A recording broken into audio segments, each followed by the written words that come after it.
Hello बच्चों, मेरा नाम है वान सिंह गणेश। आप लोगों का हार्दिक स्वागत करता हूं आज के वीडियो लेक्चर में। तो आज हम पढ़ेंगे क्लास 12th के सब्जेक्ट केमिस्ट्री का चैप्टर नंबर पहला। तो आज की क्लास में हम देखेंगे क्रिस्टलीय ठोसों का वर्गीकरण। क्रिस्टलीय ठोसों का वर्गीकरण हम इससे पहले की क्लास में जो पढ़ा था, यानी क्रिस्टलीय ठोसों को 4 भागों में वर्गीकृत किया गया था: आयनिक ठोस, सहसंयोजक ठोस, धात्विक ठोस और आणविक ठोस। आणविक ठोसों को फिर से 3 भागों में वर्गीकृत किया था: ध्रुवीय आणविक ठोस, अध्रुवीय आणविक ठोस, हाइड्रोजन आबंध आणविक ठोस। तो आज की क्लास में हम देखेंगे धात्विक ठोस। धात्विक ठोस जो होता है बच्चों, धातु जो होता है उसमें इलेक्ट्रॉन डोनेट करने की प्रकृति पाई जाती है। इलेक्ट्रॉन डोनेट कर सकता है, यानी अपने बाह्यतम सेल में जो संयोजक कोश में जो उपस्थित इलेक्ट्रॉन होते हैं उन इलेक्ट्रॉनों को डोनेट करता है। तो जिसके कारण धातु जो होते हैं विद्युत एवं ऊष्मा के अच्छे चालक होते हैं। तो हम देखते हैं बच्चों कि जैसे यहाँ पर देखते हैं, ये हम एक धातु का टुकड़ा ले रहे हैं। इस धातु के टुकड़े में जैसे जो धातु होते हैं वो अपना इलेक्ट्रॉन डोनेट करते हैं। तो इलेक्ट्रॉन डोनेट कर देने के कारण उसके ऊपर पॉजिटिव चार्ज लगता है। तो बेटा ये धातु के कई परमाणु हैं, धातुओं के कई परमाणु हैं। ये जैसे आप लोग यहाँ पर देख पा रहे हो, धातुओं के कई परमाणु हैं ये। तो इनने क्या किया, ये धातु वो अपना एक से अधिक इलेक्ट्रॉन डोनेट कर सकता है। तो उस धातु परमाणु के द्वारा जो इलेक्ट्रॉन डोनेट किए गए हैं वो उसी में धातु परमाणु के द्वारा जो इलेक्ट्रॉन डोनेट किए गए हैं वो उसी धातु में होते हैं। तो जैसे यहाँ पर ये इनके द्वारा डोनेट किया गया ये इलेक्ट्रॉन है, ये सभी तरह से समान रूप से वितरित होते हैं, जिसके कारण हम यहाँ पर ये जो है देख पा रहे हैं। अब जो हम यहाँ आगे देखेंगे, ये जैसे हमारे पास एक धातु का टुकड़ा है, इसमें ये जो है हमारे पास इलेक्ट्रॉन है। इलेक्ट्रॉन के ऊपर हम देखते हैं कि उसके ऊपर नेगेटिव चार्ज होता है। नेगेटिव चार्ज होता है और ये जो होता है जो धनात्मक आयन है, ये इसका एक अवयवी कण है।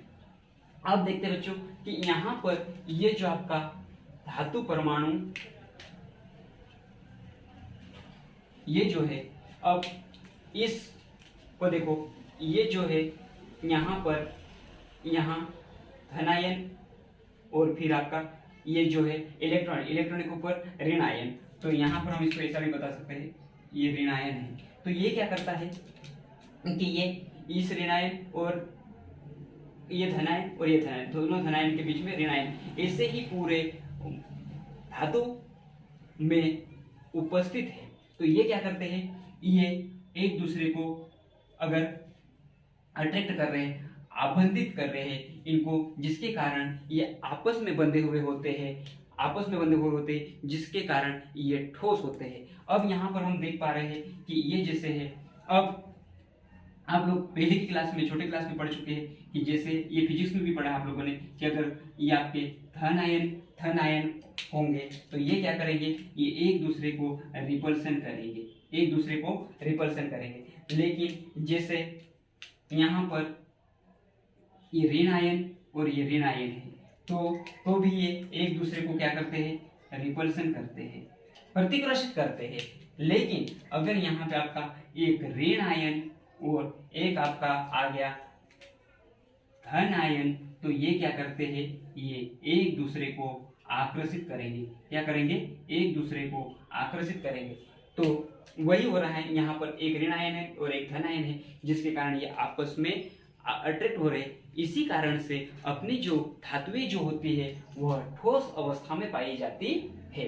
तो यहाँ पर इसी के कारण से जो हमारी धातुएं होती है वह ऊष्मा और विद्युत का चालन करती है। जैसे अब हम यहाँ से एक बात ये देखते हैं कि इसकी परिभाषा सबसे अब परिभाषा देखते हैं। इन ठोसों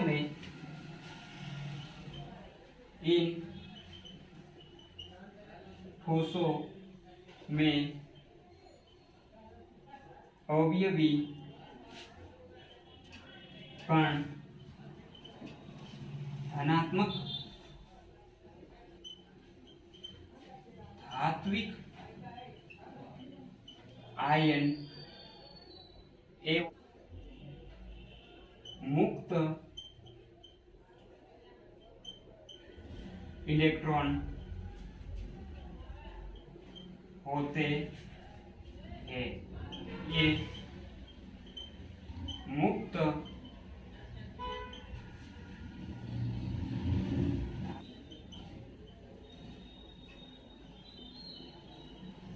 परमाणु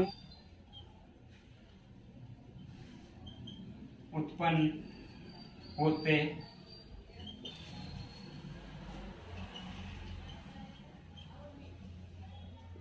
गतिशील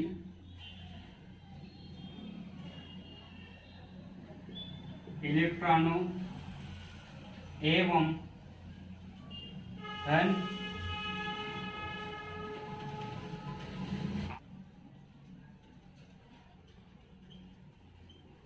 मध्य धात्विक बंध उपस्थित होता है।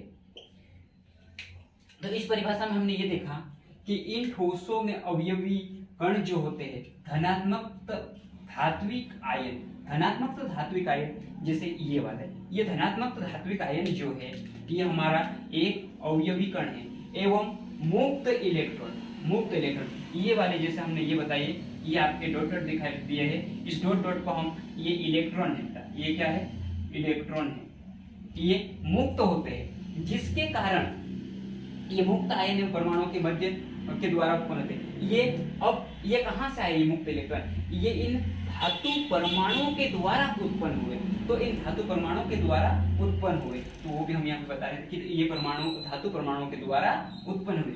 इन गतिशील इलेक्ट्रॉन धनावेशित आयनों के मध्य धात्विक बंध उपस्थित होता है, यानी ये धातु परमाणु है और ये जो हमारे इलेक्ट्रॉन है इनके बीच एक धात्विक बंध पाया जाता है, जिसके कारण यह एक हमारे जो धातु होते हैं वह ठोस अवस्था में पाए जाते हैं।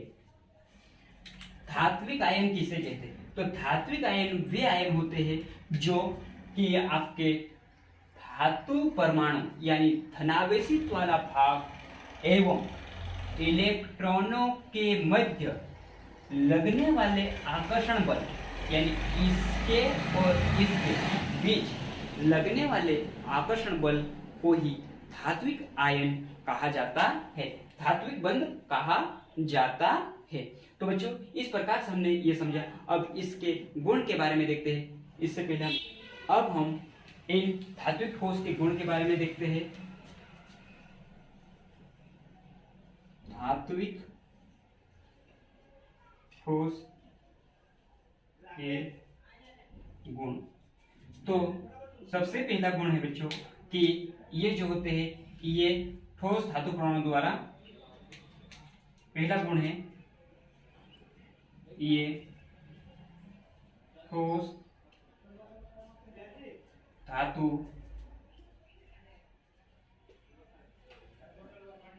परमाणुओं द्वारा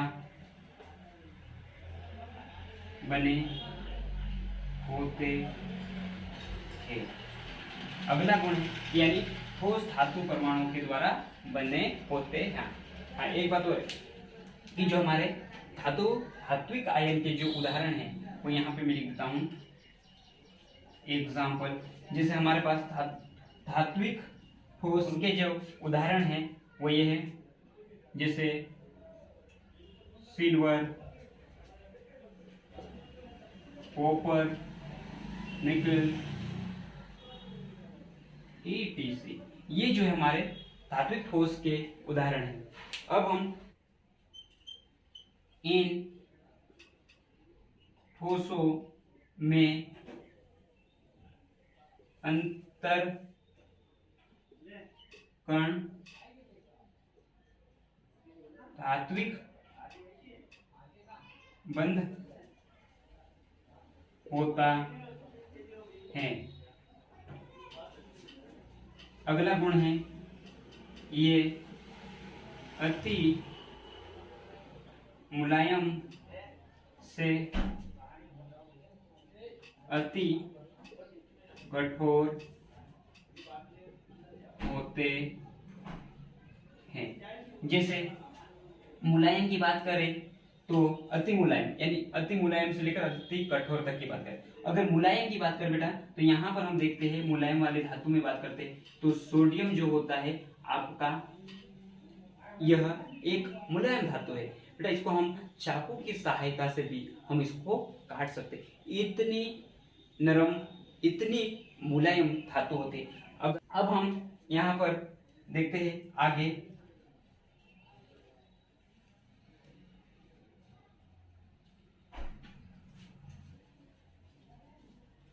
तो अति कठोर की बात करें तो बहुत सारे पदार्थ ऐसे जो कठोर अवस्था में भी पाए जाते, और मुलायम की बात करें तो हमारा सोडियम होता है।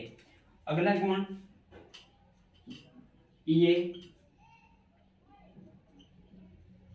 आघात वर्धनीय एवं तन्य होते हैं।